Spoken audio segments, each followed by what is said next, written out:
কি করছিস? হ্যাঁ আমি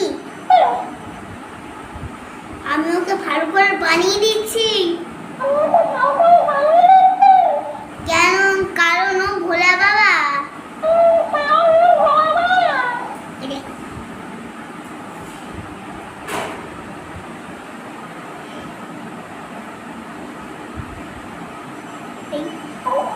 চোখের ভূমিটা করেছি।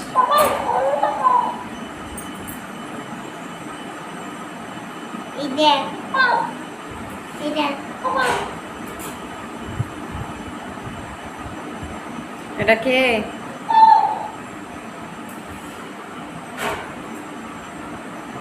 এটা কে রে? এটা বলে বাবা। কি সাজা